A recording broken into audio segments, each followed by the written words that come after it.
And greetings, happy Friday. Welcome to the Steve Deace Show, live and on demand here on BlazeTV, radio, and podcast. My name is Steve Deace. Todd Erzin is here, as is Aaron McIntyre. Our good friend Shannon Joy will be joining us here momentarily for the Deace Group. Let us know what you think about what we think via the stevedeace.com inbox, which we will be accessing next hour for some Feedback Friday. You can email the program, steve@stevedeace.com. That's DEACE. Like us on Facebook, where every now and then you will still see hashtag Facebook approved takes. Follow me on Twitter at Steve Deace Show, and then look for me as well on MeWe, Parler, Gab, and Getter. Quick note, if you've not gone to those alternative social media platforms yet, now's the time to do it, because I have something posted there from friend of the program and really the OG, I think, of COVID skepticism, Alex Berenson. He has an article on his Substack looking at the data in the UK. I don't think there's any way. I've kind of retweeted it through our friend Andrew Bostom, but I don't even know how to possibly get that past censors on Facebook. And it's the kind of thing, just so you guys know, I've sent it to my private list of leaders, activists I know across the country, and even friends and family members of mine, because hope it's not true. Because if it is, just hope it's not true. And I think it's something, though, all of you need to read and see for yourself and draw your own conclusions and do your own research. And I've got it linked on MeWe, Parler, Gab, and Getter. If you look for my name, Steve Deace, there. All right? MeWe, Parler, Gab, and Getter. If you've not yet tried those alternative sites, today's the day to do it, because that is information I think all of you need to see. Also, if you've got clips of the program and you would like to see them, or we've got clips of the program and you would like to see them, you can do so for free and free of censorship over at rumble.com/Steve Deace Show. And again, the last name is DEACE. I continue to try to do as best I can. You know, I'm human. I've got blind spots. Oh, forgive me. But as best as I can, I just try to follow through on what I suggest other people do. And to that end, let me tell you about our friends over at Patriot Mobile. They're the only conservative wireless provider. They offer the same broad nationwide coverage as all the bigwigs do, because they've got all the same towers as all of the same major carriers do as well. And they've got plans that fit into any budget, and they have a 100% U.S.-based customer service team. They also, by the way, add extra savings for veterans, first responders. You know, the people that Joe Biden said he was fine firing last night. Just totally okay with it, you know, because there's just nothing more esprit de corps than firing first responders. But here's something new I want to add to Patriot Mobile. Our family is in the process of making the switch over to it. Now, we have been with T-Mobile, since 2000, when we first got cell phones. So for 20 plus years. And I have threatened to switch like every 3 or 4 years, to the point that, I've leveraged them, you know, proverbial gun to the head, man. Whatever is the lowest rate you can get without being related to somebody within the T-Mobile management structure, I've been paying it for the last couple of years. All right. It's almost like, crap, he's calling us back. All right. But this switch is actually going to cost me money because of that. Probably won't cost you money, but it's going to cost me, not much, 30, 40, 50 bucks a month, okay? But it's going to cost me money to make this switch because of the amount of sweetheart deals and incentives I have been able to leverage. I'm sorry. Cajole. Thank you. Massage T-Mobile into offering. Yes. Maybe I should have just gone with cajole. Because you were heading towards a mandate. Yeah, yes. I was heading towards a Lindsey Graham level event. My bad. But you know what? When there's an opportunity for us to do business with people that share our values, we need to take full advantage of it. I looked at all the coverage maps. Patriot Mobile was virtually the exact. There were some places on the West Coast where I'm not likely to travel very often, okay? There were some places on the West Coast where it was a little spottier than the coverage I have now, but we're talking single-digit percentages here, all right? So if you, I assume, own a mobile phone and you want to make a switch to people that won't give your money to those that are working against you in this world, but actually for you, give them a call, 972-PATRIOT. Find out what the latest offers are, the latest deals are, what they can offer you, what incentives are out there. They've always got specials when you use the offer activation code Steve, 972-PATRIOT, or just go to their website, patriotmobile.com/Steve. Again, that's patriotmobile.com/Steve. I mentioned next hour will be some Feedback Friday, but we begin, as we always do, with the Deace Group.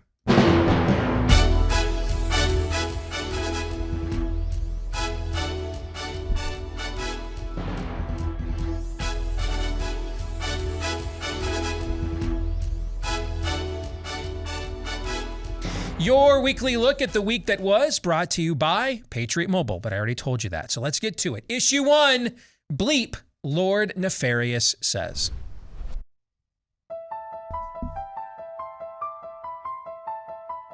We're keeping the unvaccinated people out of schools, out of hospitals, out of our government offices. If people want to choose to make a decision that is against their community's best interest and against their own, they can choose to not participate in those activities where everyone else has decided that we'd like to actually, if you don't mind, not die of a horrible disease.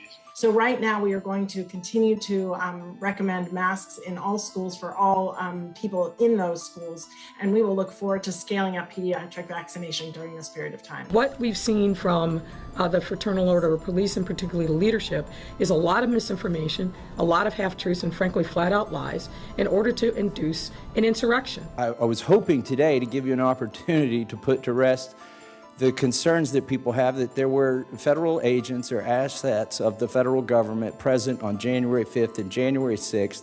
Can you tell us, without talking about particular incidents or particular videos, how many agents or assets of the federal government were present on January 6th, whether they agitated to go into the Capitol, and if any of them did?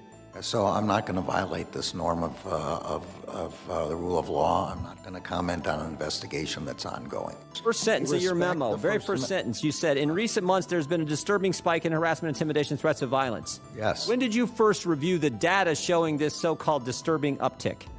So I read the letter, and we have been seeing over time threats. Whoa. I didn't ask you. So you read the letter, that's your source? Attorney General Garland, are you aware that because Loudoun County prosecutors confirmed that the boy who assaulted this young girl in Broad Run High School is the same boy who wore a skirt and went into a girl's bathroom, sodomized and raped a 14-year-old girl in a different Loudoun County high school on May 28th? This sounds like a state case, and I'm not familiar with it. I'm sorry. I'm wearing the pants. He's wearing the skirt. We're both gay. He's pregnant. I have 2 girlfriends. It's 2021. I am honored to serve as the first female 4-star officer of the U.S. Public Health Service Commissioned Corps. Hi, my name's Jasper. I use they pronouns. Hi, my name is Liana. I use they demon pronouns. For the demon pronouns, it would be Liana is my partner, Deem is cute, and I belong to Deem. I love Demon very much, and I hope Deem loves Demon's self too. President is the inspirer. He is the closer. He is the convincer, the mediator in chief. He really is doing a phenomenal job. We have fewer democracies in the world today than we did 15 years ago. Fewer, not more, fewer. Brian, he takes questions all the time. Part of what's happening isn't just the supply side, it's the demand side. Demand is up because income is up. The tragedy of the treadmill that's delayed. Let's get to it. Shannon, ladies first and guest first on this show. So the first question goes to you. Get the first crack at it. What was the most rancid shot of sulfuric acid this week?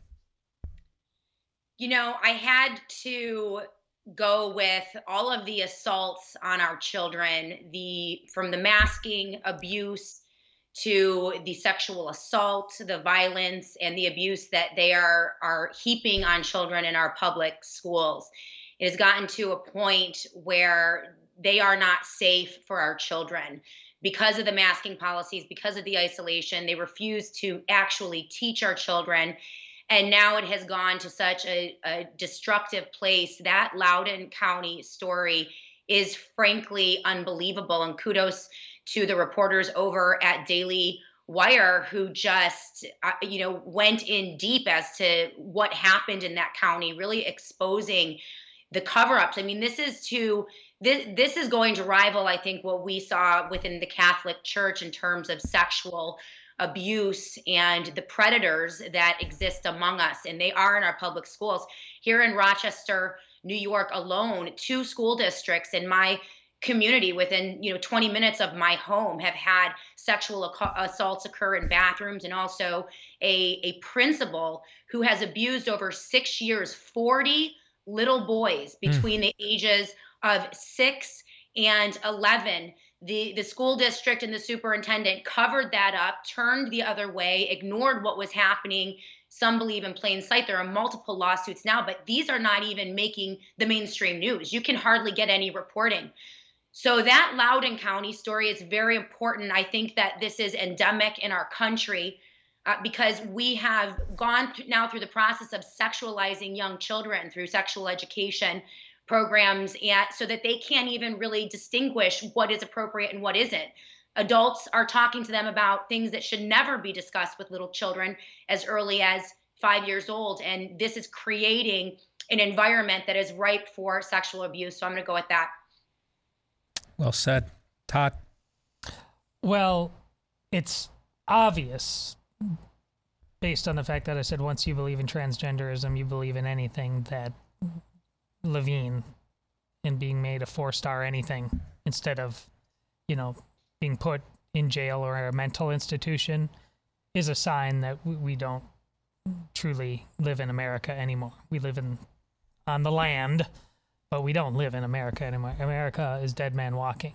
But that's easy. It should be easy. I know it's not for a lot, but that one's easy. I want to talk about Merrick Garland and that whole notion of, well, I'm not familiar with that local case.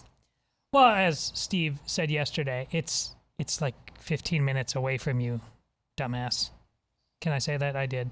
It's 15 minutes away from you. You're the Attorney General, so don't pretend that. But this is something when I was at the Des Moines Register, that and gosh, at least when was the Philadelphia, the Gosnell? What year? Like 2014. 2014. Our wire editor at the time, just this feeble beta male lib, tried to pull that crap. I was like, why aren't you covering this? And he actually did try to. That's a local issue.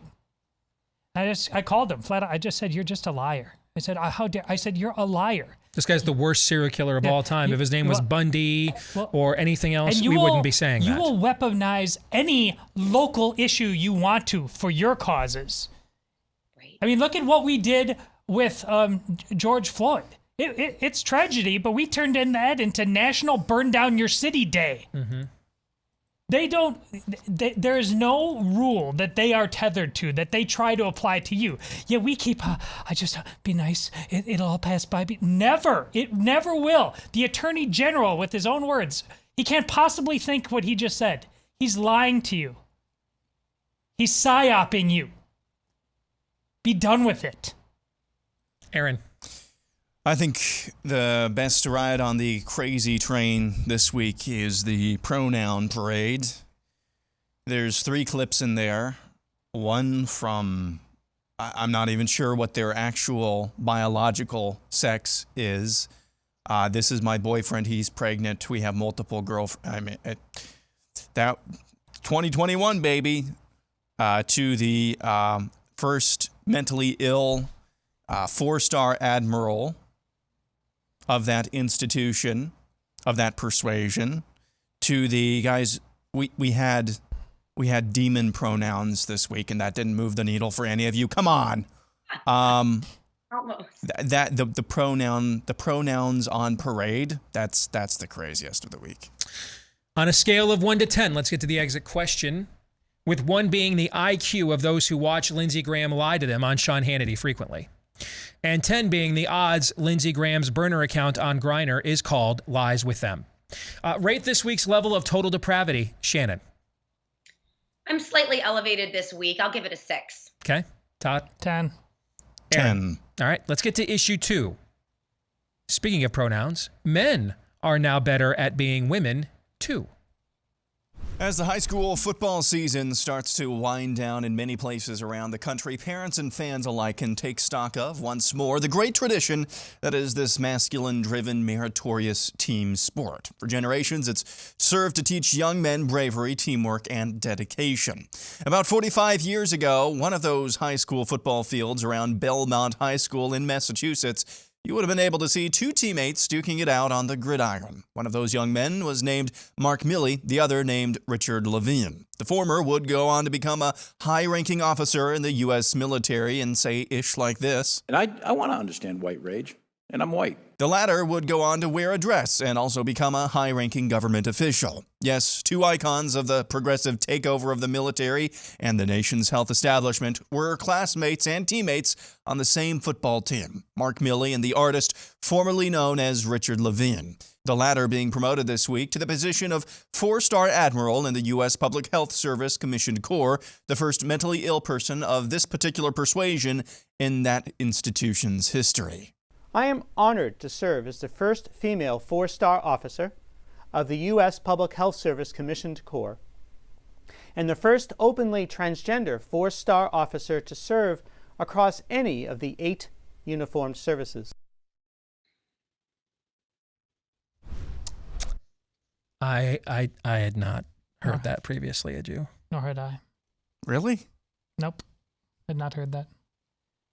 That is some seriously cosmic stuff right there, man. Like, that's beyond serendipity, brother. Well, I played my hand already last time by saying this is the easy one, but we don't live in America anymore. Listen, pop culture, we talk on and off the air all the time. It's like, how did we get the stories we got just before leading up to this? Because all the answers are there. And to this one, it's 2 words and it's real simple. Hail Hydra.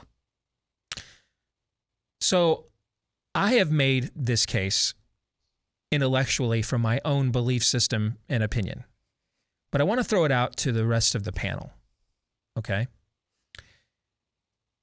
Can we live with, accommodate, and or peacefully coexist with the making of mental illness into a mainstream political constituency whatsoever? And if not, what does that mean about the future? See, I don't believe that we can. And I've made this analogy before. In fact, I was just having this conversation with my son last week because he was asking me about it. And if someone is living morally with a lifestyle that the Word of God says is wrong, but it doesn't impose on my freedom or on the freedom and well-being and welfare of someone who doesn't consent to it, is it still sinful behavior? Yes. But does it cross into, does it always automatically have to cross into crossing swords in a public policy standpoint? No. Not unless you demand, in order for us to peacefully coexist with one another, I must endorse it.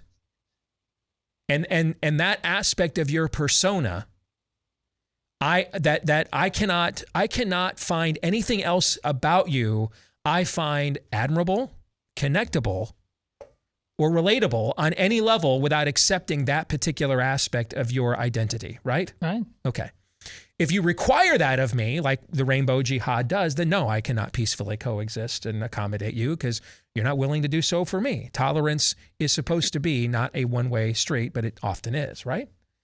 In this case, however, meaning that I might be gay, but I still consider myself a man or a woman, I'm still not denying the fact I was created this way. I am denying, though, the natural desires that go along with that. But am I forcing you visibly to witness me violate that created order? No, I'm not. In this case, I am. In this case, you're telling me, so I agree with so-and-so on this, that, and the other. But I don't agree with them on that, and the other. We can still find areas where we can find common ground and agree, or even agree to disagree and peacefully coexist. In this case, you are telling me that there is no other place to go. I have to go directly through your psychosis or your sin in order to relate to you, to connect with you. That I have to deny in public that which God has made plain in public thousands and thousands of years before either one of us were born. And so therefore, I just don't see how I can peacefully live with this and coexist with it on any level at all. Like, I don't see how there can be any form of a live and let live, because from a cultural perspective, this is live and let die.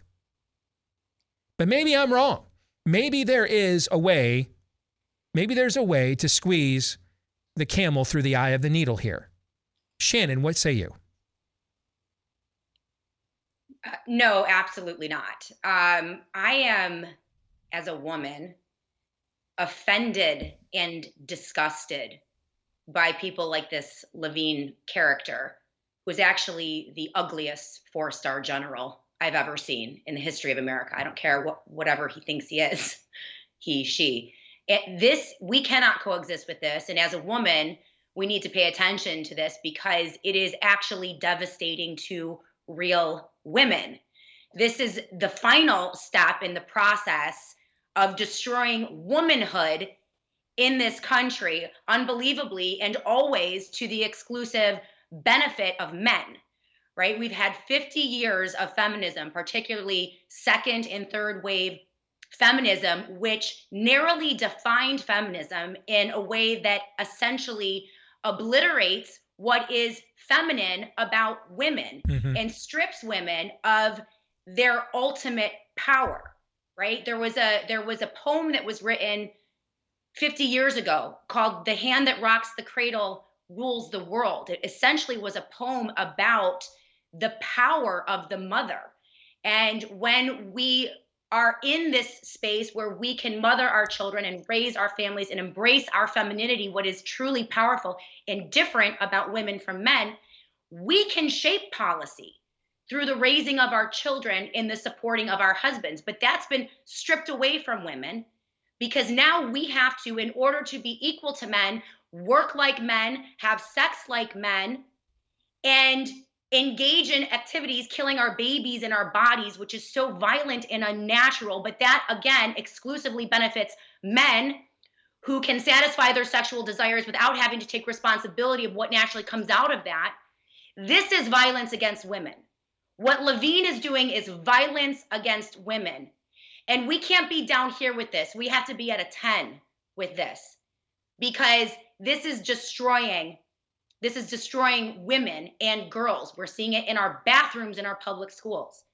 We're seeing it on our athletic fields. We're seeing MMA fighters men pummeling women, breaking their jaws, giving them concussions in some of these sporting events. This is disgusting. I'm offended, and every woman should be offended by that joke of a man. Aaron, what say you? Good luck following that. I've said this once, and I'll continue to say it. The people, the dudes in dresses who think that they are something that they are not, are mentally ill. That's not up for debate. They need counseling, prayer. Sometimes they may need a proverbial kick in the butt if they're starting to infringe upon other people's rights as well. But overall, deep down, that's what they need the most. In my opinion, however, the larger mental illness, the more pervasive mental illness, the more acute mental illness are those who see those and know that something is off, but for whatever reason stand by and golf clap, oh, so brave. Or maybe not even golf clap, but just say, I can't get involved with this. Those people are legion. Don't want to get their hands dirty. Don't want to be seen as a bigot. Those people have the larger mental illness. Those are the people who need to be defeated because they're under a spell as much as those actually in the dresses are under some sort of a spell or mental illness. Those people are being driven principally by something much larger and much more nefarious, if you will, in my opinion. Those are the people who really, really need to be defeated. Let's get to the exit question. Can I answer? Well, I think everybody knows your answer. Okay. But go ahead. We're short, but go ahead. Go ahead. Hey, this is 2 men enter, 1 man leave territory. All right, folks.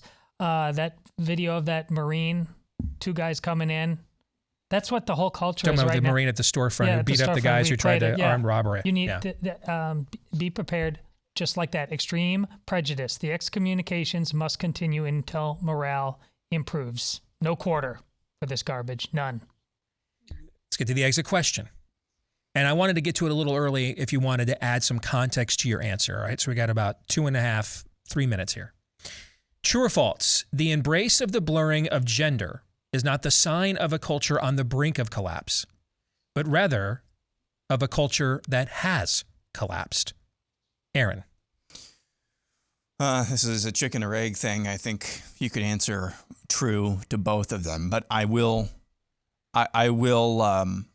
say it is on the brink of collapse because there are still, until we have revival, we're always going to plumb new depths of the rabbit hole. All right? They're coming for your kids next. And I'm not talking about with the vaccine. There's always new depths to this rabbit hole. And so I don't want to say we have collapsed yet until we actually have revival.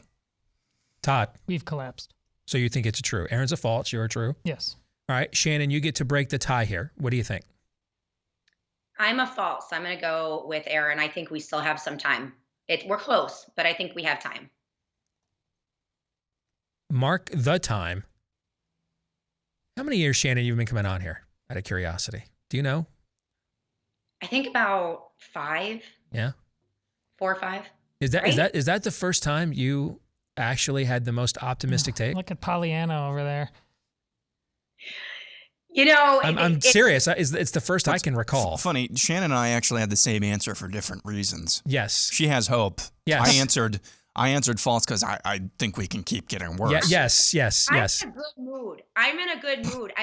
People are talking about localism and school boards and bottom up and vaccines, right? I mean, this is stuff I've been talking about for years. And so I'm like, wow, okay, we had to come to this terrible place to get to these discussions, but it's a good thing because now we're having them and people are waking up. So we're good. Yeah, I can understand that. There have been times, especially in the last couple of years, where I kind of felt like I was on an island or I was on a remote island with maybe just a few other people. And then when the stuff that we were warning about suddenly started penetrating the Overton window, which meant that it was actually even worse than when we first started talking about it, I was still actually felt a little optimistic that we were actually talking about it, even though we waited until it got much worse, right? Is that kind of what you're saying? Yeah. Sometimes that's what it takes, I think. I totally get that. Speaking of that, that's where we're going to take the conversation when we return. We are now seeing another escalation of fighting back against this. We will discuss that here next on part 2 of the Deace Group here on Blaze TV, radio and podcast right after this. All right, back here on the Steve Deace Show. Before we continue on with part 2 of the Deace Group, let me remind you, chocolate chip cookie dough is back at Built Bar. They're getting ready to launch a brand new flavor as well, blueberry muffin, which I've tried, and it's really good too. Why? Because all their flavors are really good. Now, some are really gooder than others. Yeah, I just made that up. Like, say, chocolate chip cookie dough, which is the best flavor they've ever made. And considering how great the other flavors are, that is saying something. You will not believe these are protein bars. All right, forgive me. I just finished off a cherry barcia here during the break. All right. You will not believe these are protein bars. In fact, they're better than a lot of the candy bars out there on the market right now. But unlike those, they're not loaded with calories, sugars, and carbs. They are loaded, though, with protein and flavor. And if you want to try them right now, you can get a big discount, 15% off your first order or next order. They always say first in the copy, but I think you can just use it whether you've gone there before or not, like I do. I use my name as a promo code every time I order, and it works for me. 15% off when you use Deace as your promo code, DEACE. Promo code Deace when you go to built.com, BUILT, for built.com. Get the greatest protein bar of all time. Built.com, promo code Deace. All right, let's get back to the Deace Group. And let's get to issue 3 here as we welcome back Shannon Joy. Sort of a little rise of the resistance. Every weekend, it seems, across the world, protest marches are taking place. Israel, Italy, France, the UK, and Australia, just to name a few. Even in New York City, more marches are happening, protesting COVID tyranny in its many forms. Remember a couple of weeks ago when Southwest Airlines assured us that it was not a pilot strike or staffing issues that was causing thousands of their flights to be delayed? Well, this week, the company's president said they would not be going forward with plans to place unvaccinated staff on unpaid leave starting later this year. In Washington State, the head coach of the Washington State Cougars football team was fired this week for not getting the COVID jab. He's now taking legal action against the school. Just yesterday, a horde of General Electric employees at a South Carolina plant, some of whom were vaccinated, walked out on the job in solidarity with those who oppose that company's vaccine mandate. The Chicago Police Union said this week the vaccine mandate could cost the police department there nearly a third of its workforce. The Police Benevolent Association, which represents New York Police Department officers, says they're planning legal action against that city's vaccine mandate. In-N-Out Burger took a stand this week after one of their San Francisco locations was shut down for not checking patrons' vaccine status, saying, quote, "We refuse to become the vaccination police for any government." Places like Los Alamos National Labs and other nuclear facilities across the country are reportedly on the cusp of losing talented nuclear scientists over vaccine mandates. Now, former ESPN sideline reporter Allison Williams lost her job with the mothership because she actually wants to have more kids in the future. I am also so morally and ethically not aligned with this. And I've had to really dig deep and analyze my values and my morals. And ultimately, I need to put them first. Country music superstar Travis Tritt announced this week he will not be performing in venues that require proof of vaccination. Back in Washington state, numerous state troopers are out of a job thanks to the statewide vaccine mandate for state employees, including this guy, a 22-year veteran of the force. This is my final sign-off after 22 years of serving the citizens of the state of Washington. Being asked to leave because I am dirty. Numerous fatalities, injuries. I've worked sick. I've played sick. We've buried lots of friends over these years. I'd like to thank you guys. I'd like to thank the citizens of Yakima County, as well as my fellow officers within the Valley. Without you guys, I wouldn't have been very successful, and you've kept me safe and got me home to my family every night. Thank you for that. Wish I could say more, but this is it. So, State 1034, this is the last time you'll hear me in a state patrol car. And Jay Inslee can kiss my ass. Maybe the tide really is starting to turn. First question, Todd, we'll go to you. Are we finally starting to see the level of defiance and non-compliance that is going to be necessary to defeating COVID-Stan? Ask me late on November 2nd, because we are seeing Leonidas and his mighty 300. That's the spark, what they do. The people who are prone to, oh, hell no, that's not everybody. It's usually a minority, and they get the ball rolling, and they wake everybody up. Maybe. November 2nd is that school board election. It is the first time people en masse can go. And you may not be the one who's about being all front and center. That's probably most people. But there you get to vote while you still have a vote. And we're not really sure about that anymore. but you get to go out and put your name on it and say, we're taking this all back. And if we don't see a sea change of some kind, an obviously yo moment about these school boards, my race, for example, there's no math that should mean my wife loses in the election she's in. But I'm not certain of this in a place like we live, even in a place like we live, just because of the spirit of the age that Steve is talking to you about all the time. I'm not certain what's going to happen. And if she doesn't win, it's not going to be a personal thing. It's going to be just people are just too dumb, fat, soft, lazy, ignorant, spiritually dead to get up and fight. And I don't know how long Leonidas and his Mighty 300 can just do the work on behalf of everybody else. Sooner or later, you all need to get in the ring. So ask me on November 2nd. Here's what I'll say. That's a good answer. That phenomenon is not unique in human history. No, that's what I said. And as you pointed out. But this is, it's always 110 people in an upper room. It's always 56 people in Independence Hall. This is always how this goes down. That's reform movements have always begun, or pushback movements or justice movements have all, a Baptist, Ebenezer Baptist in Atlanta, Georgia. This is what it always looks like. Mm-hmm. It doesn't ever begin with the multitude or the masses. It always starts with a group of most committed. Now, eventually, though, that group of committed gets to a tipping point, which is what you're describing. And I don't think the school board elections, as important as I think that they are, I think that's way too early for the tipping point. Because there's too many other manifestations of pushback in other areas that eventually, though, you're correct. You do reach the point where that either catches fire or it burns itself out. I agree with you on that wholeheartedly. Shannon, what do you think? I think the answer is yes, 100%, absolutely. We are beginning to see the level of defiance from regular Americans, apolitical Americans, that is necessary to push back against this unprecedented tyranny. And I agree with both of you. It is the beginning.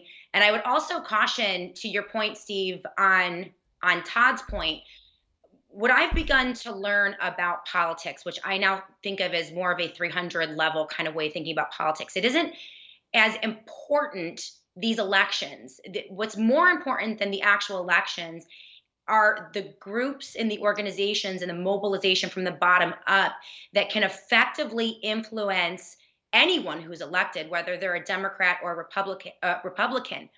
Those groups are essentially, that is the highest level of politics, I think. It's why unions have so much power, right? You don't hear a lot about them, but behind the scenes, they wield a mighty weapon, and both Democrats and Republicans do what they say.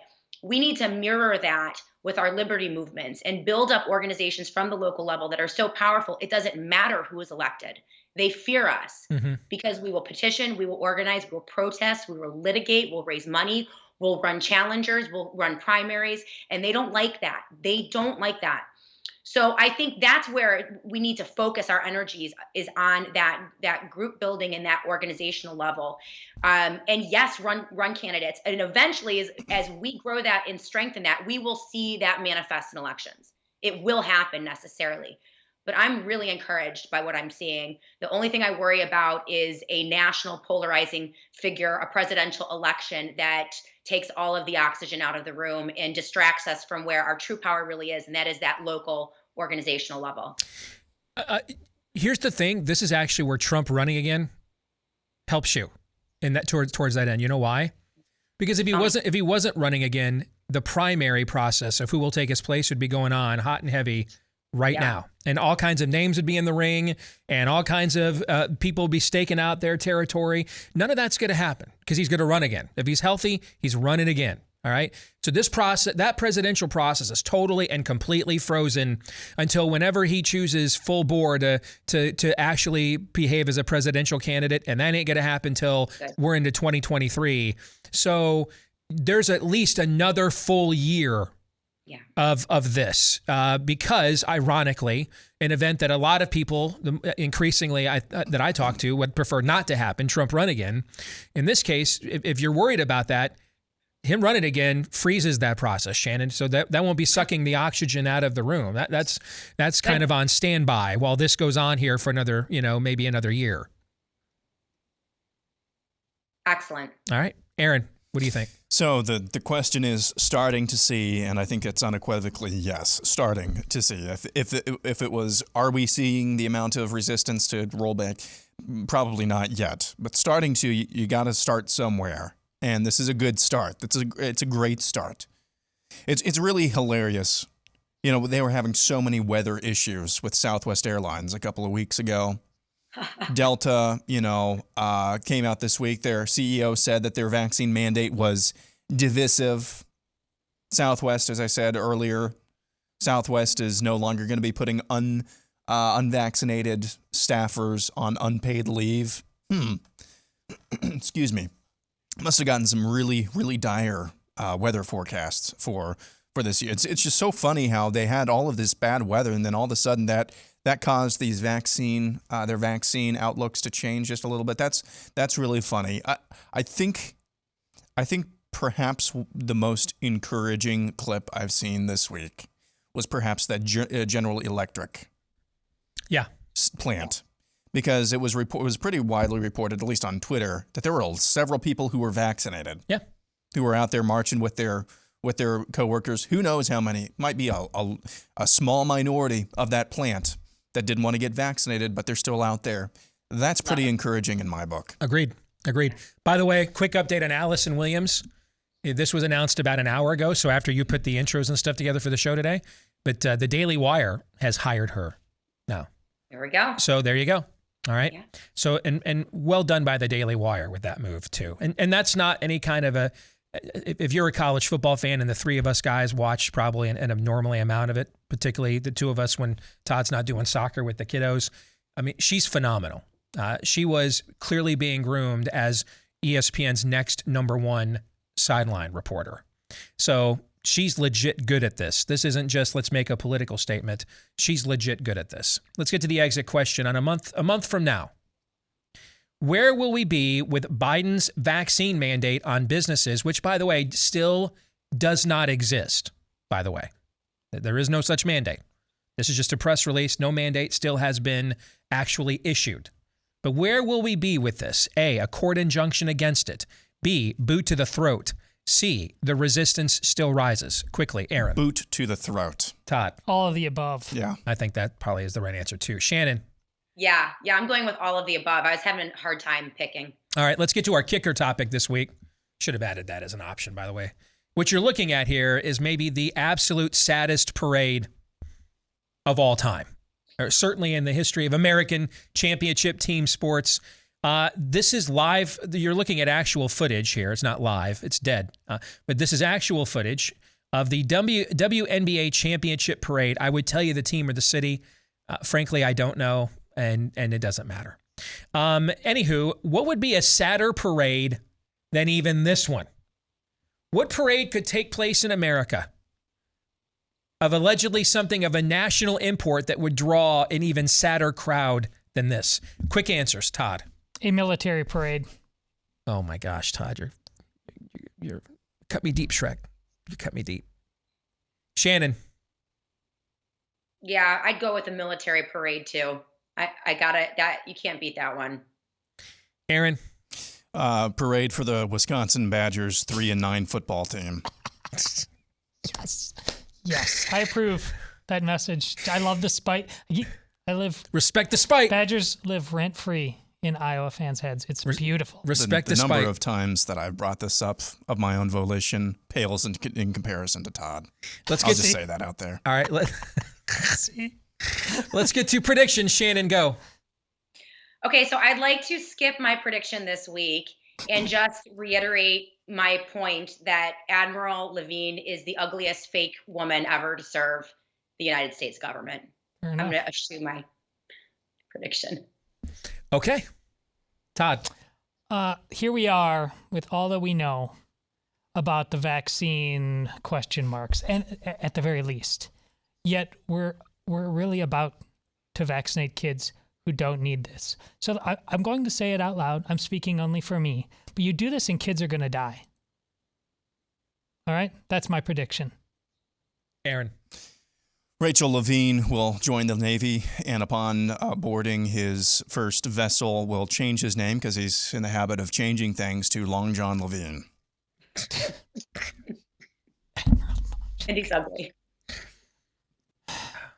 Like I said, military parade. Lindsey Graham, first mate. Yeah. Ahoy, matey! Ahoy! In the Navy, right? Yep.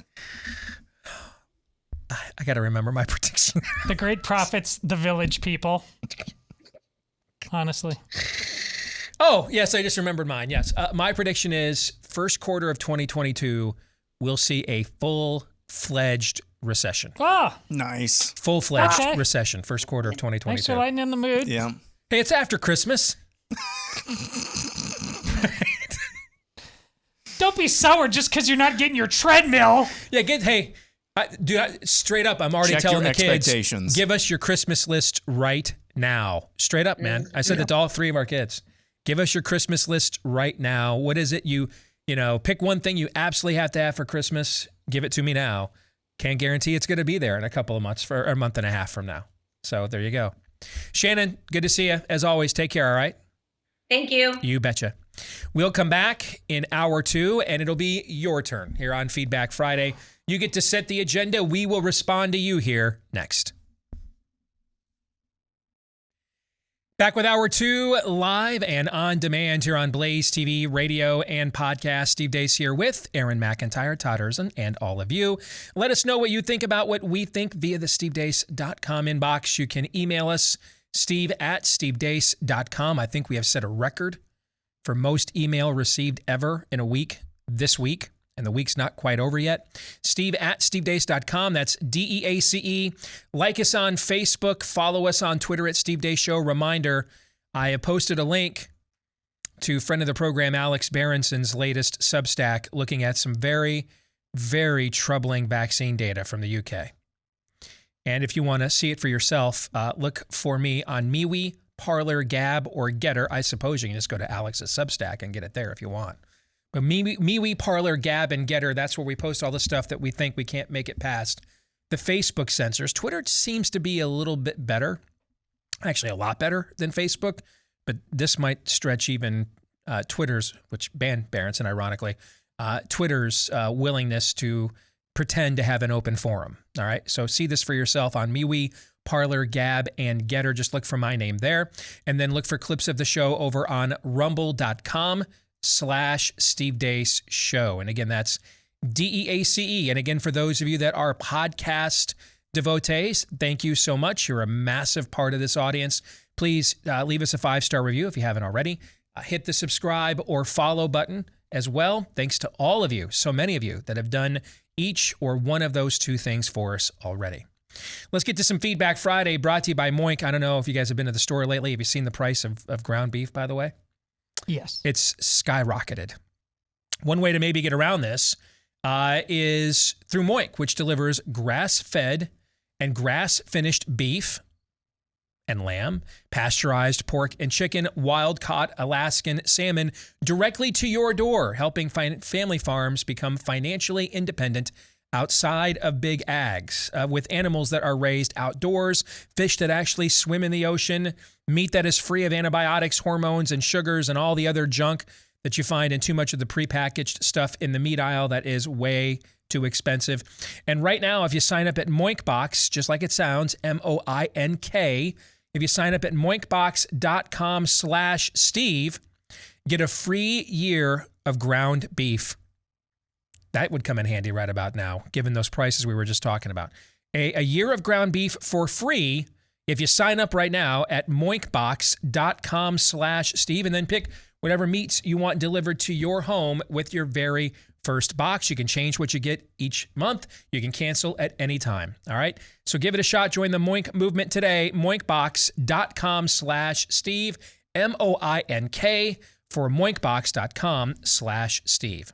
All right, let's get to it. Let's begin with Andy Johnson, who says 3 curmudgeons of varying degrees is the perfect garage band name for you guys. Props to Aaron for coming up with that one on the fly. Oh, yeah. Yeah, that was pretty good. I always thought before my garage, if I had a garage band, the name would be Backdoor Cover. But 3 curmudgeons of varying degrees. I like that. It's pretty good. And you could even turn it into like an abbreviation. So it'd be like TVOD, TVOD. TVOD. And people wondering, what does TVOD mean? Trying to translate that, it becomes like a whole viral event. Why do they call themselves TVOD? What does that mean? Right? All I know is that... Or TCOD, I should say, not VOD. TCOD, my bad. So 3 curmudgeons of varying degrees. And the cover art for that should be the South Park thing that people did for us a week ago. By the way, that was really well done. I was super proud that I had the deadest eyes of all of them. Yeah. So I think that was special. People special. Nice. People are feeling me. All right, let's get a little more serious. First of all, I want to say I love the show. When I was 18, I fell in love with a kind boy who was 17. To make a long story short, when I was 20, I got pregnant by him. He wanted the baby so much and wanted to have a family. He was a sad person. He was addicted to marijuana. Yeah, that's an actual thing. I did not want to be pregnant. I did not want a baby. I didn't trust that man to be able to protect me. I had to get all of these tests. One of them came back positive for something that would make the baby maybe deaf or blind. I was thrilled for an excuse. They sent my test results to a lab in another state, and I waited for the results. The results came back and confirmed it. But it was early enough that it wouldn't have to affect my baby. I was disappointed. I tried to struggle it out for weeks. I could not even look at my boyfriend anymore. I felt like he had infected me with something. I told the love of my life that I had made an appointment to have an abortion. He left me over it. I had that abortion at 20 weeks. I saw the ultrasound. I did it anyway. I went home, felt like crap, but thought I'd be okay. I went to class 2 days after, and it was chemistry lab class. I dropped something, and my breast started shooting out breast milk. I spent the next 10 days on the bathroom floor and could not sleep without hearing that heartbeat. I had 2 more abortions following this. You see, it becomes like cheating. It gets easier every time you do it. I've never been able to forgive myself until I've listened to you guys' show. And now I realize that Jesus will forgive me. Thank you so much for giving me hope. Keep on keeping on, Lee. Lee. And everyone else that has lived with this level of shame. And not just on this particular moral issue, but any of them. That's why we do what we do the way that we do it right there. That's why. One of my favorite Bible books is Hebrews. And in Hebrews chapter 12, it comes out of Hebrews chapter 11, where they go through what theologians call the hall of faith, like the hall of fame of faith, of those who had committed great acts of faithfulness or courage out of faith, out of great faith. And the writer of Hebrews 12 comes out of that and says, now, since we are surrounded by such a large cloud of witnesses, meaning all these who have come before us, who stood up to the trials we face already, the temptations we face already, and persevered through and or overcame them. Since we're now surrounded by these witnesses, like we're finishing a race, we're getting to the end of the line. Right? A life is like a marathon. When you get to the end of the marathon, that's where the majority of the fans are, right? Mm-hmm. And that's where you hear the you can do it, you can finish, you can reach the finish line. And the writer of Hebrews says, since you are now surrounded by that large crowd of witnesses, that such large throng of people cheering you on, to follow in their footsteps, to get to the end of your race, to finish your race. By doing so, you will become more like your Savior, the author and finisher of our faith, the Alpha and the Omega. But then he says this, who despising the shame went to the cross. Despising the shame. What does that mean? Well, it's a harken back to the final verse in the Bible before sin enters the world. And it says about Adam and Eve, they were naked in the garden and they had no shame. After they had violated God's law, what was the first thing they felt? Shame. That's why they sought to cover themselves. That's why they sought to hide. They were ashamed. But here's the thing about shame, and this is why we have to be careful. I know what we mean when we say we need to, bring back shame in society. I know what you mean, okay? And it's not unhealthy, because we live in a time now where people are just completely unashamed about things that they would have never dared entertain in past eras, right? Mm-hmm. And so I understand what we mean by that.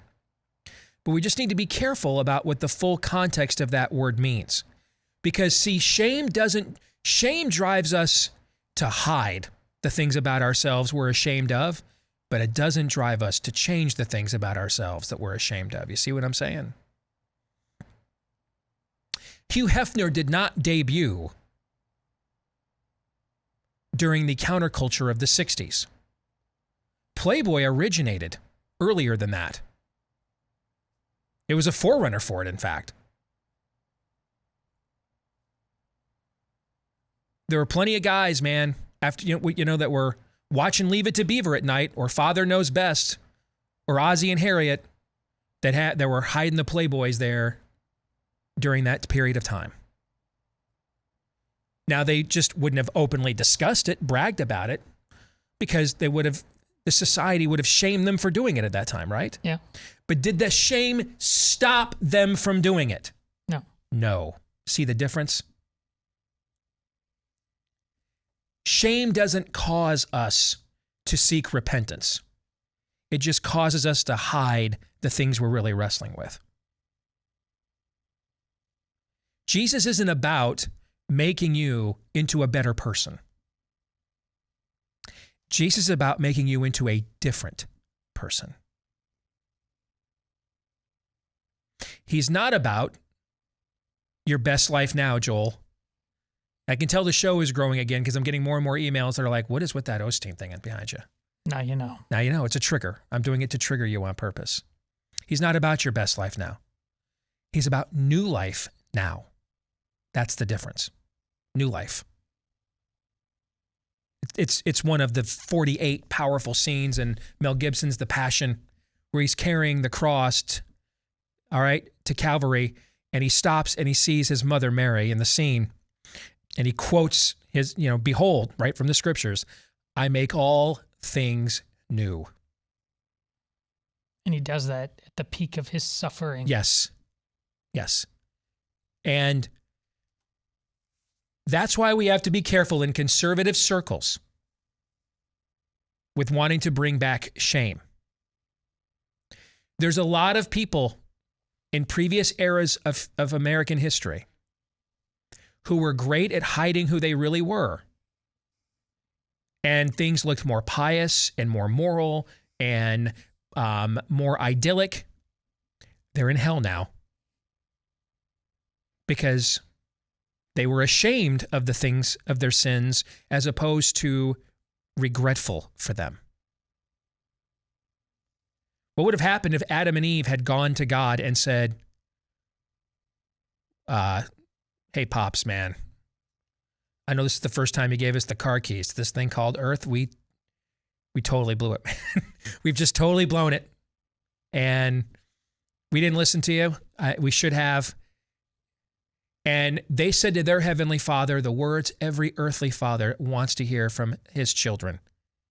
Dad, you were right. What if they had done that? Here's what I think would have happened had they done that. The Bible would have been a lot shorter. But they didn't do that. They gave into their shame instead. And now there's blame. Well, it's this woman you gave me. And we do it now. I can't believe a loving God would allow all this suffering in the world. What are you responsible for? And then when God does step in, to the point of even putting himself in human form to interact directly with us, ignore, shun, doesn't fit my agenda narrative. No. The problem is us. We have seen the enemy, and the enemy is us. We're the problem here. And so let's be very careful in conservative circles about bringing back shame. That doesn't mean that there should not be some level of societal expectation when it comes to morality and virtue. I'm not saying that. But ultimately, those societal expectations should not originate or be motivated by a desire to not be embarrassed within polite society, but because a society desires to bless the God whom it recognizes that its rights come from. And that distinction is of immense importance. Hell is full of people who were ashamed of their sins and they kept them hidden, but they never confessed them. They never brought them to light. They never sought forgiveness for them, and so they died in them. This isn't about a better life or a better you. It's about a new life and a new you. Thank you for that note, Lee. Very powerful. Next, I hope you read this message and you guys learn you're making a difference. I'm a single mom of an 8-year-old boy. Last year, I pulled him out of our local public school because I didn't want him wearing a mask and living in fear. He had as normal of a second grade school year as possible during COVID stand. This year, he went back to public school. I signed the medical waiver, and he's one of just 2 kids in his class of 23 that's not wearing a mask. 2 out of 23. So here's a district offering the waiver. You don't even have to fight. I mean, we don't have to get to the point of, dads, why are you doing this? Take a stand for your kids. To they're offering you waivers, and 2 parents took advantage of that. 2? Like every parent should have taken advantage of this to the point that they felt like you were abusing it, and then you'd have to fight them over it, right? Yes. 2. And of course, one of them is the single mom. I'm just becoming convinced single moms must be the biggest badass, or a single mom. Like single mom or a mom just like by herself are like the last remaining badasses in America, because it's apparently, outside of Peter McCullough, like none of the dudes, right? 2 parents took advantage of this. While fighting that battle, I've also been fighting a battle over forced vaccination. My employer is a big pharma company trying to force all employees to be vaccinated. I've said no, and I filed a religious accommodation request. There are over 100 of us that have formed a group to fight back and share ideas. There we go. As they once said in the movie Boomerang, you get to coordinate. All right? You guys got to talk. You got to get together, man. Not just be lone wolves out there by yourselves. So well done again.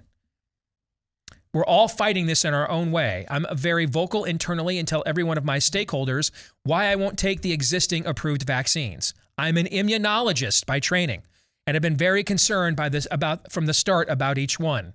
People are starting to become uncomfortable with me being so outspoken and have complained to my manager.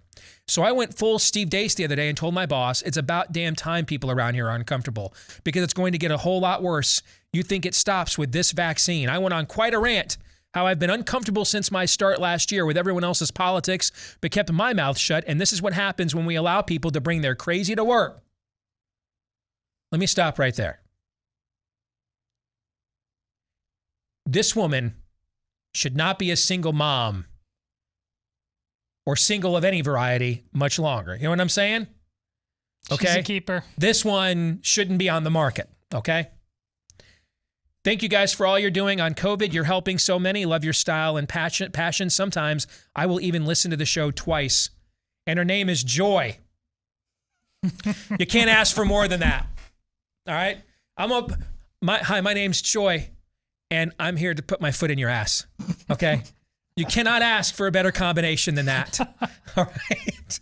As long as it's not Yours. Yeah. Yes. Thank you. This is from Mandy Yates, who says, today I confronted what we've all been talking about for months up close and personal, and it left me furious, sad, and frankly overwhelmed by the evil that's been perpetrated against us. I had a doctor's appointment with my gastroenterologist for a checkup and had to have a blood drawn. I asked, along with the blood panel, to add serology for COVID, and the NP did that. When the test is requested, many questions will pop up on the computer. Serology means does she have antibodies, okay? I'm assuming from the feds and the tech, and I laughed at, or many questions pop up on the computer. I'm assuming from the feds, I'm sorry, poor reading, and the tech and I laughed about them.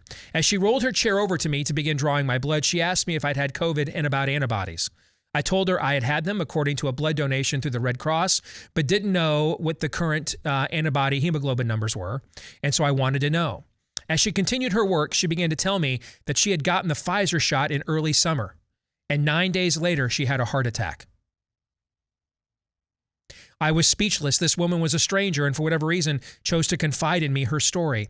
She told me about being in the hospital over the summer 3 more times, and she now had myocarditis, and she just saw her cardiologist last week, who then suggested she get a second shot. It's a friggin' cult. It's a cult.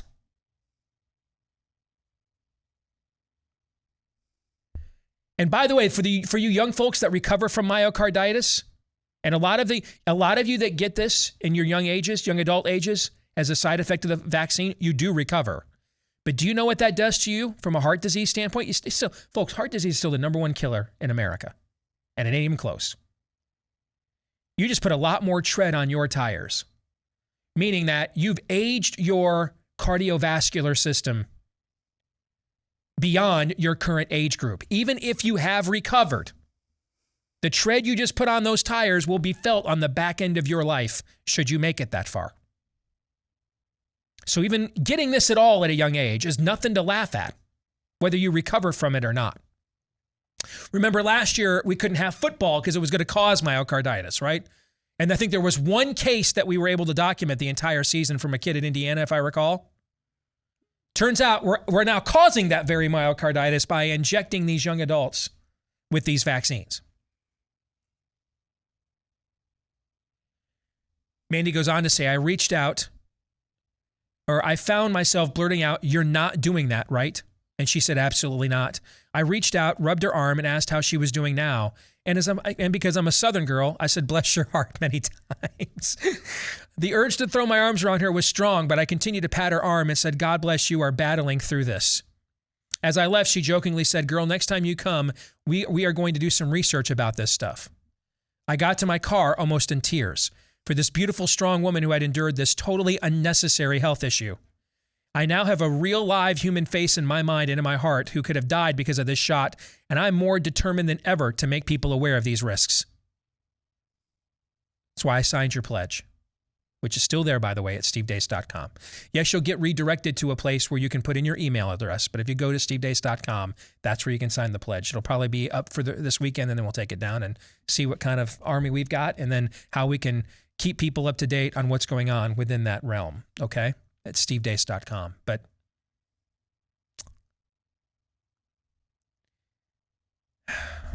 you guys want to comment on that? It's a cult.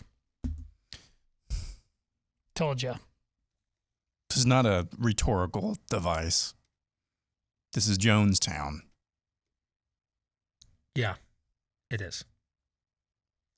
Let's brighten it up for a little bit. You okay with that? Yeah. Okay.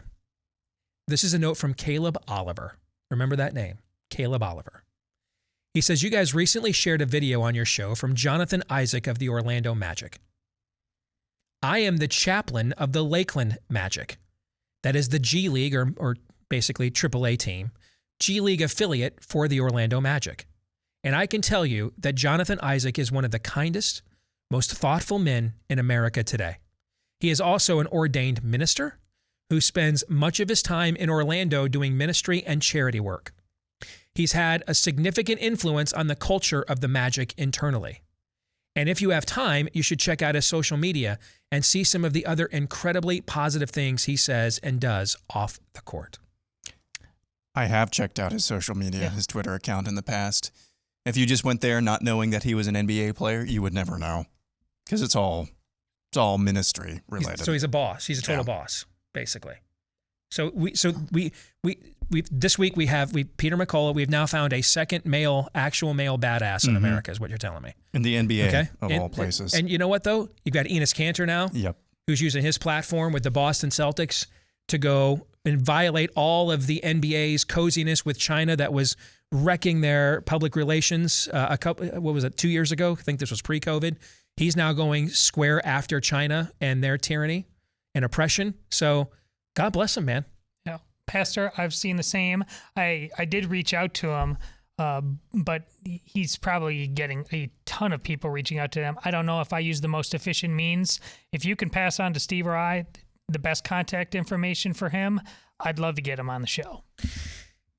Some of you guys will ask me why I stick with things that, like a sport league, like the NBA, and I don't watch as much as I did when I was a kid when the Pistons were really good. Now the Pistons just got the number 1 pick in the draft. They might get good again here in the next couple of years. I did watch a ton of NBA playoff babasketball with my son this summer because he's a huge basketball fan. They actually play defense in the playoffs too. That's one of the other reasons I watch, right? So, but there's 2 reasons. One, again, I'm just going to be brutally honest, is shallow. Because I am very susceptible to allowing myself to getting swallowed up whole by what I do for a living. And if I just have to have shallow pursuits. I'm a sports guy and a movie guy. I'm not a hunter guy. I'm not a fisher guy. So, and I'm not a spend an hour or spend the afternoon in my garage with my car guy. That's not what I am. I'm a sports guy. I'm a movie guy. And those are already hardwired, ingrained as those are my leisure pursuits. Those are the places where I get away from all of this. So that's part of it. Part of it is a shallow motivation. And here's the thing. I don't try to avoid getting completely consumed by this for you. It probably would make the show better. I do it for the people that I love and care about that love me. I'd be a dad. My kids would not recognize me. At some point, my wife's got to be married to just a guy named Steve, not an ideologue. And at some point, my kids just have to have a dad, not, an opinionist. So that's one reason. It's just shallow. I just need distractions. And that is, if I'm being brutally honest, as I always try to be, that is the majority percentage reason why. Because I just need shallow pursuits. And it just so happens, and we all do, but it just so happens the ones that I enjoy the most happen to be the ones under the most invasion from the spirit of the age right now. Where if you are a duck hunter, like our colleagues over the Robertsons, it's just kind of you and your weapon and the woods, right? You know what I'm saying? Mm-hmm. There's not much, the ducks aren't like, quacking out spirit of the age tropes while you're shooting at them, okay? So I can see why that attracts people. That's a great way to just escape it all, right? Unfortunately, that stuff I've just never been interested in it. Here's the second reason, though. And it is the minority reason. It's not like 1%, but it ain't 49% either. But it's a minority reason that is significant. It's just still a minority reason. Because I've been around sports enough. I've covered sports enough. I've known enough athletes to know that there's far more people in these realms that think like us than think like spirit of the age. And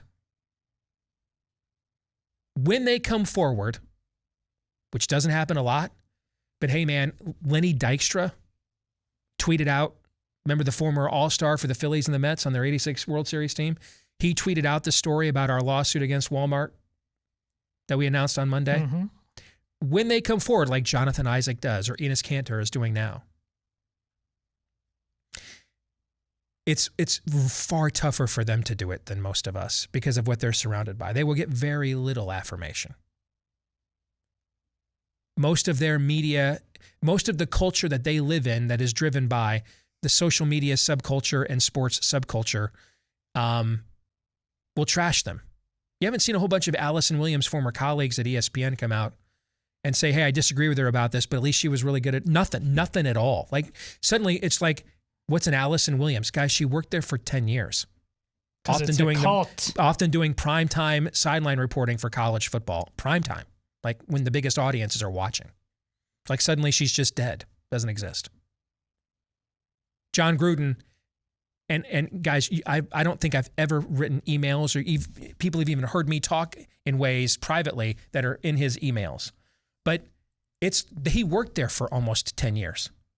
He was arguably the number one personality and star they had, highest paid they had. He worked right next to Mike Tirico. And now suddenly he might as well, be the grand cyclops of the KKK that Joe Biden, feted at his funeral when he was VP.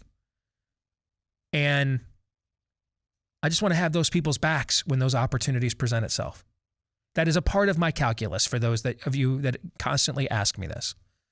Now, the majority calculus, I'm telling you up front, is totally shallow. I need escapes, and these just so happen to be the ones I enjoy.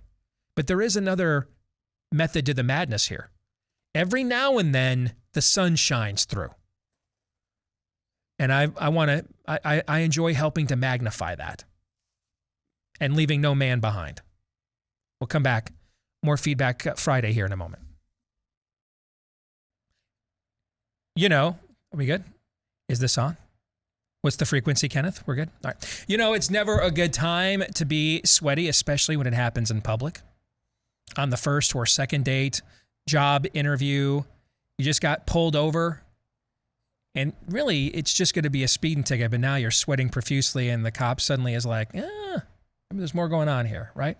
Or it's a public speaking engagement and the lights are really hot. At least that's the excuse I use. Anyway, if that were to happen to you, make sure it doesn't by checking out our friends over at Sweatblock.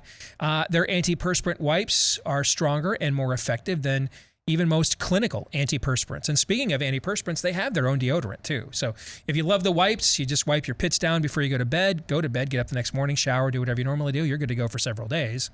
And if you want a stronger deodorant, they've got that too. And boy, howdy, it is strong and it does great work. They've also got deodorant lotions as well to help you in some of those more sensitive areas so that they don't get swampy on you. And right now, you get 20% off anything that you want to get at sweatblock.com. 20% off, just go to sweatblock.com, use my last name, Deace, as your promo code. DEACE, promo code Deace at sweatblock.com. Get 20% off right now at sweatblock.com. Promo code Deace. All right, let's get back to some Feedback Friday. This is from Wait. He writes, my friend and I have been debating about the Afghan refugees. I believe, like you said a few weeks ago, that if you are a healthy fighting age male, you are not a refugee and should stay and fight for your country. He, on the other hand, doesn't believe you can make that broad statement because the Afghan people have lost hope and the men will be slaughtered and the fighting age men should be let in. He mentioned a good point. Listen to this now, okay? He mentioned a good point that the Pilgrims had fighting age men but fled to the New World instead of fighting for their country. And that is seen as a good thing and was good for the start of our country. What is the argument against this? And why would we be okay with one and not the other?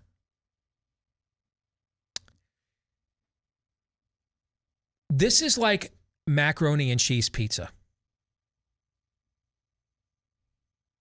Two things that if you are an ugly American like me, if you're proud white trash, or any other color trash for that matter, you love, right? But when you go to mix them together, so it sounds great, but when you go to mix them together and then you actually put it in your mouth and you're like, I don't know, the cheese on the pizza kind of cancels out the mac and cheese, and now I'm tasting, little noodles instead of pepperoni. Why don't I just eat pizza with a side of mac and cheese? And then you try it and you're like, yeah, that wasn't really that cool. This is one of those things that your boy might say to you, that you're like Neo in the Matrix. Whoa. Right? Is it Biff? Is that who I'm thinking of in Revenge of the Nerds? Who am I thinking of? What if cat were spelled D-O-G? What was that dude's name? You know what I'm talking about? No, Biff is that Ogre? Ogre, yes. Biff is Back to the Future. My bad. Okay. It's one of those things too, man, especially after you have a couple of barley pops and that guy drops it on you, you're like, and then like 5 minutes later, you're like, Now you're like that dude with the mullet in one of my favorite gifs. Because you realize that was stupid, actually, when I stop and think about it. That's maybe the dumbest thing you've ever said to me. Here's why. Wait, your friend thinks it's a smart take comparing 200 people. That's who got on the Mayflower, was 200 people. Who got on a boat to flee an entire country, including the government, while an entire country of men in Afghanistan, including the government, were given 20 years and trillions of dollars worth of training in order to be prepared for this particular moment. So, ragtag group of 200 men fleeing an entire country against them. And it's not even men. They took their women and children with them. Those first crowds of Afghan refugees we saw. Do you guys remember what was missing in a lot of those crowds? Women and children. Women and children. Yeah, women and children kind of missing. That's why we were commenting on it. Because it was a bunch of single-aged fighting men trying to jump on planes. Where were their wives and children? So 200 people, not even men, 200 people, including women and children, fleeing together for their lives.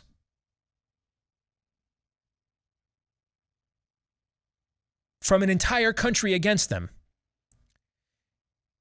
Your friend thinks that's the same thing as an entire generation of young Afghan men who had the government behind them and were given 20 years of a head start and trillions of dollars in the greatest military technology and training available on planet Earth. Fleeing are the same thing. Again, macaroni and cheese pizza. It sounded really good till you actually tried it. And you realized, nah. Wait, your friend is a moron. Any thoughts? Another good response to that would be, and because of all that, did you know they just beheaded a female volleyball player? Just 'cause? So there's that.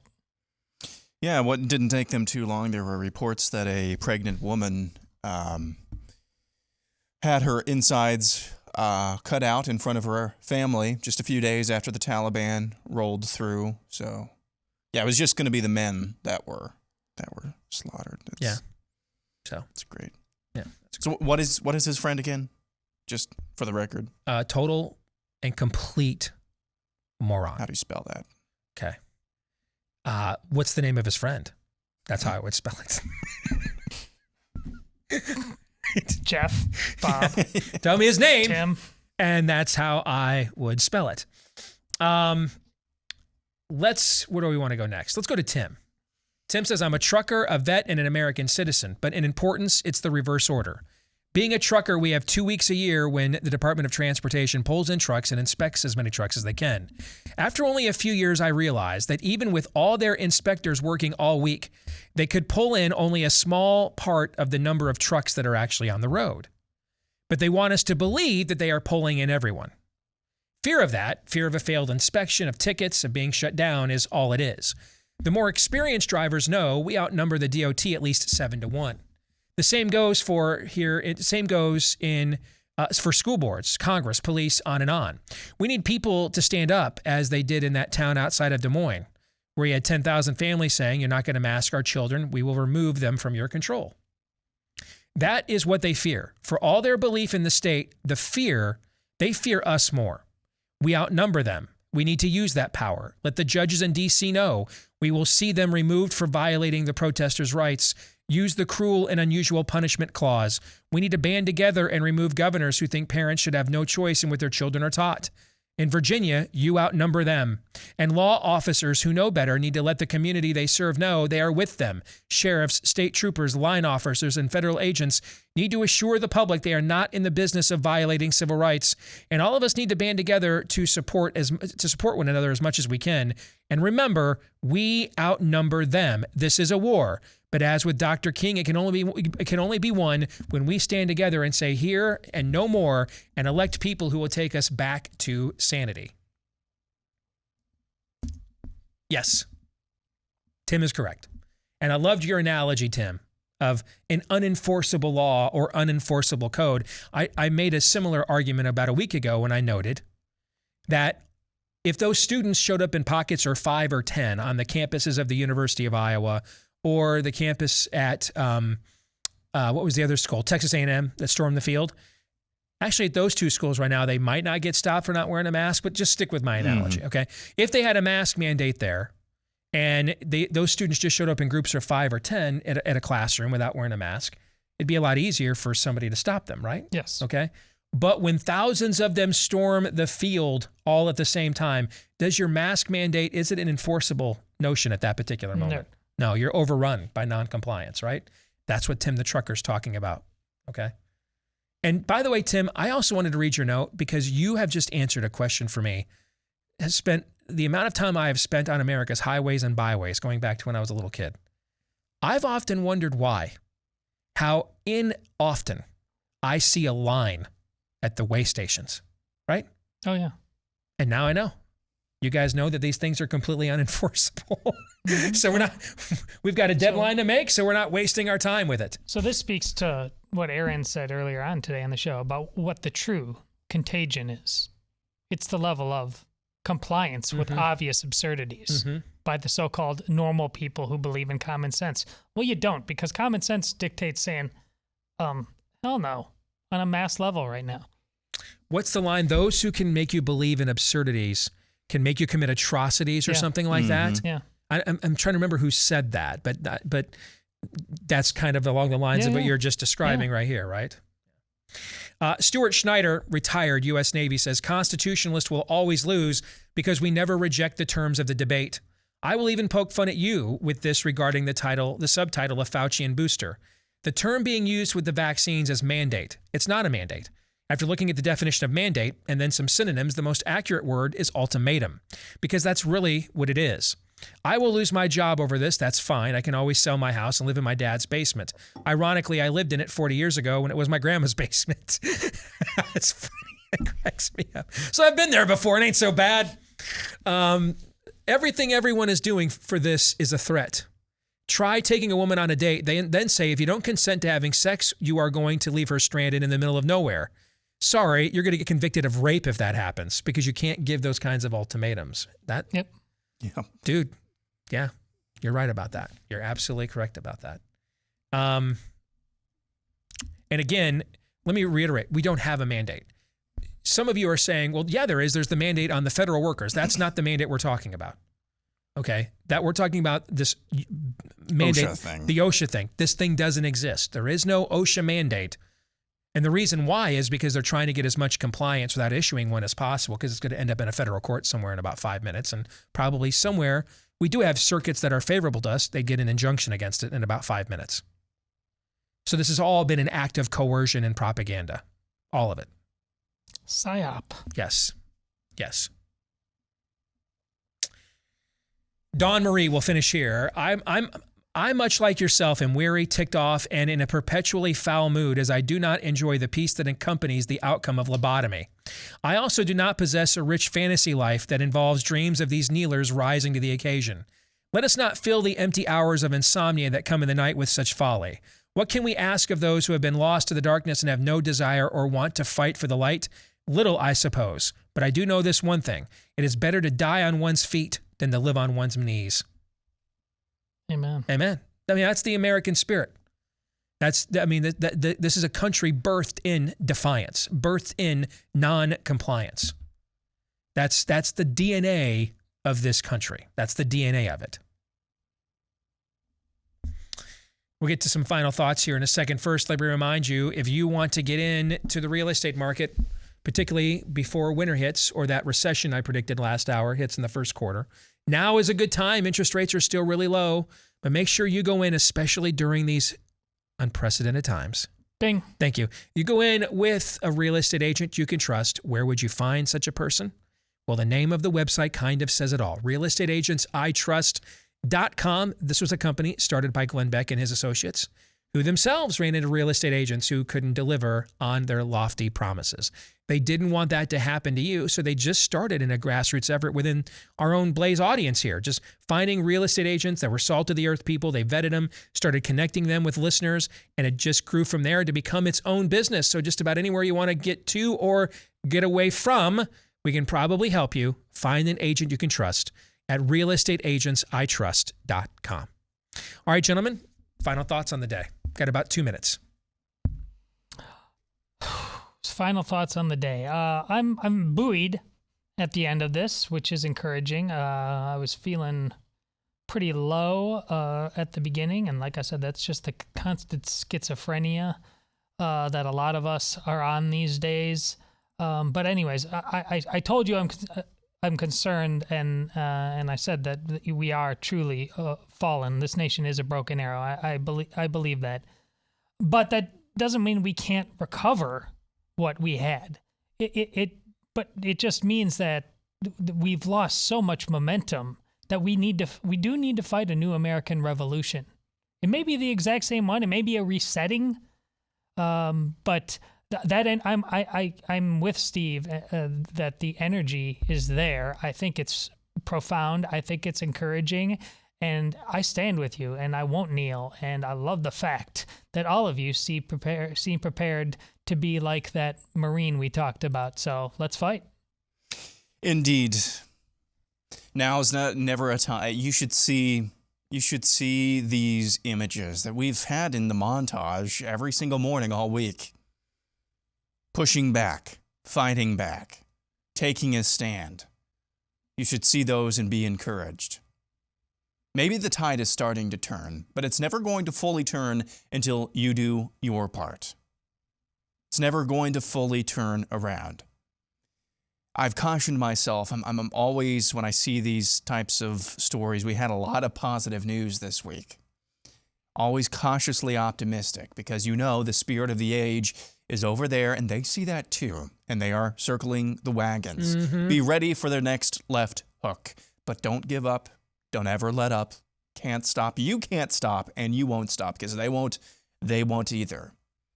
We have to pray. What is the phrase? Pray like it's up to God. Fight like it's up to you. Work like it's up to you. However you want to say that. That's what's required right now. That's a good, encouraging place to end it.